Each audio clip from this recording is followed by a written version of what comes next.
განათლის მინისტრის სასწრაფო სამედიცინო დახმარების ცენტრის რაიონულ მენეჯერებს შეხვდა დავით სერგეენკომ შეხვედრაზე სასწრაფო დახმარების სისტემაში გატარებულ რეფორმებზე, მიმდინარე და დაგეგმილ პროექტებზე ისაუბრა. ერთ-ერთი ახალი პროექტი, რაზეც ყურადღება გამახვილ და განახლებული ავტოპარკებია.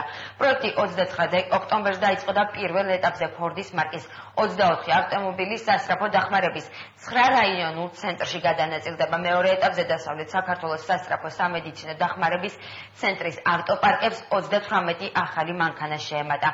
აღმოსავლეთ საქართველოში კი რაიონული ცენტრების ახალი ავტომობილებით აღჭურვა 5 დეკემბრიდან დაიწყება.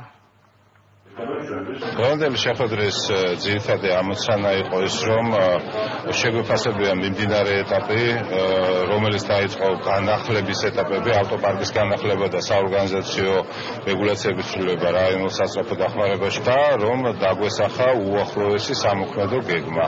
ასევე შემოვისმინეთ პრეზენტაცია თვითონ სამსახურის ხელმძღვანელობისგან ბოლო თვეებში განხორციელებული ცვლილებების შესახებ. 2013 წლის დეკემბერში შეიქმნა სასწრაფო სამედიცინო დახმარების ცენტრი და წელს შეჯამება იყო იმ ერთი წელს გაწეული სამუშაოსი, რაც ამ ცენტრმა ამ ერთი წლის განმავლობაში გააკეთა. მონაცემები დღეს იყო გამოტანილი იმ რაიონებში, სადაც ახალი მანქანები ჩავიდა, პრაქტიკულად დაგვიანებები აღარ აქვს.